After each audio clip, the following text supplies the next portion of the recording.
85mm f/1.2 lens. It tends to be my most used lens when I'm shooting weddings. It's great for many reasons, but one is that at f/1.2 I can have my subject in sharp focus and I can throw the background into a blurred abstraction. This is very useful at weddings because you can't control the light, you can't control the location, and sometimes you can't even control where you're standing. And it's tempting to also want to show off what your lens can do, especially if you've paid out a lot of money for those extra aperture stops. A shallow depth of field is an easy way to immediately set your images apart from phone snapshots and cheaper cameras. I'm sure a lot of people buy that first f/1.4 50mm or whatever, and they go around shooting everything at f/1.4 and getting beautiful background blur. And there's nothing wrong with that either. A lot of my favourite photography of all time has a gorgeously shallow depth of field. It's an aesthetic I like and I frequently apply to my own work. It's rare that I'll take a portrait without a very blurred background. I recently went to the Taylor Wessing Photographic Portrait Prize at the National Portrait Gallery, which is my favourite annual photographic exhibition. Almost every single one of those photos used a very shallow depth of field. And that's because those images are about the viewer being drawn to and connecting with the subject. Those kind of portraits generally have a very still, very calm feel to them. It's like time has been stopped and we're being invited to take a moment and look deeper at someone's life and experiences. A shallow depth of field helps achieve this feel. But not all photography works like this, because some is more about a wider scene. Some is frenetic, some is about colour and shape and light and dark. And some is about freezing a moment of action, rather than creating a quiet, composed scene where time doesn't exist. And a super shallow depth of field is a beautiful thing. But if you always default to just shooting wide open, you deny yourself the opportunity to develop some really key compositional skills. Thoughtful attention to the appropriateness of your depth of field is an essential thing to do, as it really shapes the whole visual impact and all the storytelling elements within your image. So with that in mind, here are 6 key tips to use depth of field more effectively to create better images. I'm going to start nice and simple. Know your camera and lens, or more precisely, get to know how much will be in focus at different aperture stops and distances using your particular setup. The 2 big factors that affect your depth of field are aperture and distance. A wider aperture, indicated by a lower f-stop number, results in a shallower depth of field. Additionally, as your focal point moves farther away from your lens, your depth of field will expand. So how out of focus do you want your background? A slightly blurred background will draw your viewer's gaze to your subject, whilst keeping the context of their environment reasonably discernible. A very blurred background will communicate that the setting isn't important, only the subject. Experiment with your equipment, learn how abstracted things become and how deep your depth of field is at different apertures and different distances. Take a look at this shot by Joel Sternfeld of 2 Wall Street interns having lunch. In this shot, we have 2 subjects, one sitting closer to the camera than the other. Sternfeld knows what aperture to use and the distance he needs to be from his subjects to make sure that they are both in focus, while simultaneously letting the background fall out of focus. It's essential to understand the suitable f-stop settings when photographing multiple subjects. Imagine capturing a group shot at a significant event, only to realise later that some of the faces are out of focus. An important consideration when shooting something like a portrait is how much the background plays a pivotal role in shaping the narrative and the visual impact of the image. The background can serve as a complementary element that not only enhances the aesthetic appeal, but also provides valuable information about the subject's environment and personality and story. So take a look at this image by Chad Hunt. This is a portrait of a 19-year-old soldier in Afghanistan in 2006. Adorned in combat gear, she lights up a cigarette in the shadows, tucked away from the host of military vehicles and sandbags that decorate the scene behind her. If Hunt had chosen to go in closer and use a narrow depth of field to isolate his subject, we would lose the background and subsequently the context of her situation. The background here is a key part of the narrative. It adds depth and dimension to this portrait. It establishes a visual dialogue that goes beyond the mere depiction of a person. Rather than dealing with a selective depth of field at all, it's also good practice to use a deep focus. Use a wide lens, set your aperture high, and then everything will be in focus from the close-up elements in the foreground through to the distant objects in the background. So an aperture of around f8 and upwards is most likely what you'll need, although this will vary depending on your sensor size and your focal length, so do some tests with your setup. You might need to push your ISO up a bit to make sure your shutter speed doesn't fall too low, but using a deep focus can really elevate the quality and the impact of your images, as well as being one of the best ways to improve your compositional skills and just general visual awareness. Because when you can't hide behind a shallow depth of field, you have to learn how to balance all the elements in your frame, and this is a skill that will dramatically improve your photography just across the board, both deep and selective focus. But it's more than just an exercise, because this type of photography can really enhance your storytelling because it incorporates the entire environment into the narrative. It provides the viewer with a holistic perspective and therefore can make a more meaningful connection to the subject matter. It can create images where the viewer is invited to take longer and peruse the frame and take in everything that the photographer is showing them without obviously being told where to look. A lot of street photographers use this technique, and one of my all-time favourites is Alex Webb.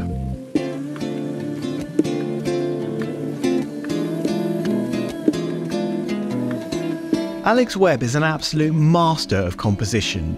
His works are so visually rich and vibrant and distinctive. Looking at his work, you get a real sense of his profound understanding of the relationship between people and the environment they inhabit. It's rare to see any out of focus areas in his images. Instead, he layers and divides up the frame, creating dynamic and multifaceted collages of life and energy. He has an amazing ability to balance multiple elements in his compositions, where they exist both as individual components in their own right and also as vital parts of a wider picture. There are numerous techniques he employs in order to do this, but a key one I've noticed is his adherence to compositional grids. Having a compositional grid in mind when framing up a shot can really help balance out your image and make the elements work harmoniously together. One thing I noticed when looking through Alex Webb's work is that most of his shots fit very nicely with a golden triangle grid. The golden triangle grid is made by drawing a diagonal line from one corner of the frame to the opposite corner, creating two triangles. Two lines are then drawn that run perpendicular to the diagonal and join the frame at the other two corners. You then compose your image so the elements are placed along these lines, with key components being placed where the lines intersect. Here is an example of how the golden triangle grid works over an Alex Webb image.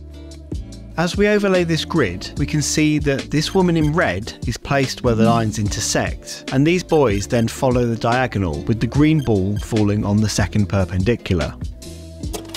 This image here has this boy falling on the intersection, while these people again follow the diagonal. In this image, we can see a strong use of the diagonal, with these kids in the foreground filling that big triangle. Now with this one, he's actually tilted the camera so the arm holding the cup comes in diagonally and lines up with the dog, which is placed on the intersection. In this image, we have this person here sitting on the intersection, while the angle of the bus shelter follows the diagonal. There are other compositional grids that sometimes fit well over Webb's photos. For example, the golden spiral or the phi grid match up nicely here.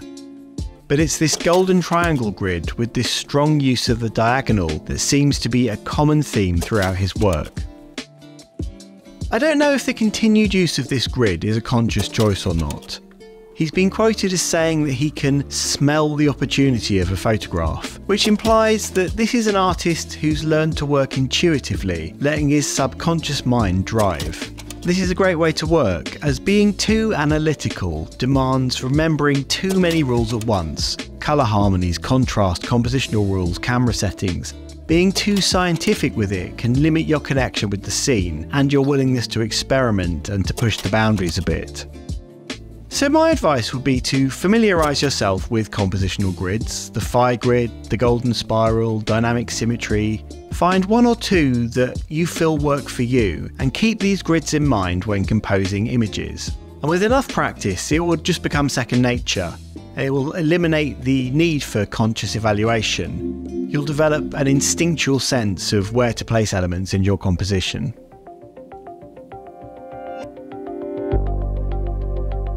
One thing a shallow depth of field does easily for you is it enables you to simplify your shot without much effort. When using a deep focal plane, you need to work with alternative methods to reduce the amount of visual noise. So let me take you through some techniques that Alex Webb often calls on that help make his photos really visually striking. While Webb shoots digitally today, he used to use Kodachrome film. And this is a slide film with a fairly limited dynamic range. Using this limited dynamic range to his advantage, Webb often lets large areas of his work fall into deep black shadow. Using this chiaroscuro technique, a technique I made a whole video on a few years back, is a great way to highlight specific elements within a scene and draw the viewer's attention to where you want them to look. The large areas of black can also form abstract shapes and create a sense of mystery and mood that creates a more impactful and dramatic visual experience. Webb often uses areas of shadow in unexpected and non-traditional ways. He'll often obscure faces and other parts of people in his shots, and this compels the viewer to concentrate on the compositions in a more abstract manner. Webb's work often juxtaposes these large areas of shadow with strong, saturated yet minimal colour palettes. Colour is something that can easily make your shots feel too noisy if you're not strict in limiting your palette. With colour, it's arguably more important what you leave out than what you put in. Keep on the lookout for multiple elements that share an analogous colour theme. You can also knock back certain colours in post by pushing their hues and saturation and lightness. If you use Lightroom, the calibration panel is good for this. I go into detail more on this feature in my 8 tips for better colour video. One powerful way Alex Webb is able to manage having multiple elements in his shot is subframing. Sometimes this is very literal, using doorways or mirrors to create frames within frames, and sometimes he breaks up the composition using blocking or layering, or even sometimes simply having a person in front of a panel or a wall. One particular hallmark of his is to use vertical lines dividing up the shot, often right down the middle, using a post or a pole or a wall or a window or some other device. When you've found a subject you want to shoot, try looking for things to shoot through to frame your subject with. Try getting both the frame and the subject in focus. This can really help elevate your shot. It can give it context, it can give it a sense of depth, sometimes even a visual abstraction to create a more interesting and dynamic photograph. Another technique that crops up in Webb's work is repetition. This is quite a simple but powerful way to create engaging images. Look for people all doing the same activity, all wearing the same colour, mimicking the same body language in some way, or even just all headed in the same direction. The last technique of Alex Webb's that I wanted to highlight is how carefully he chooses his position which he shoots from. He often creates compositions where all the elements kind of fit together like a jigsaw. There's rarely any awkward overlapping, everyone has their own space. But as well as this, he frequently has legs, hands, arms, torsos with the head obscured that poke in from the edge of the shots or from behind objects to fill in an area of the scene. With a lesser photographer, this might look accidental or poorly composed, But because of the meticulous way he arranges the other elements to fit together, coupled with his use of the golden triangle grid, these truncated limbs don't look accidental, they work.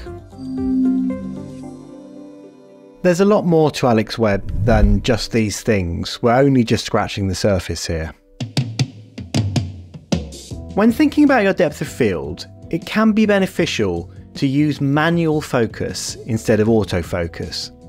If you shoot on a camera with an EVF, focusing manually will greatly help you get a good understanding of how deep your field of focus is, as you will literally be able to see it moving through your shot as you pull focus.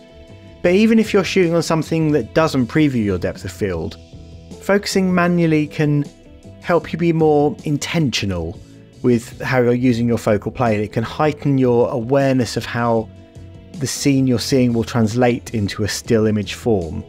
It will also give you more control, and it will slow you down, which can help you be more deliberate and have a more thoughtful approach to your photography.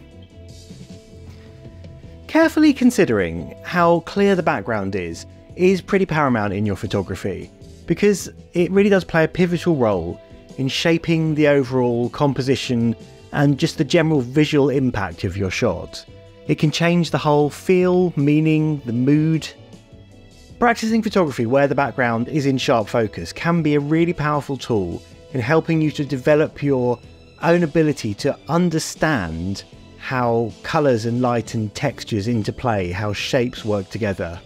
Whatever your style, shooting with a deep depth of field will help you develop skills that will translate across all your work. We all love that beautiful, shallow depth of field, but try stopping your aperture down a bit. Venture out of your comfort zone, because that is where the exciting stuff happens. I'll see you next time.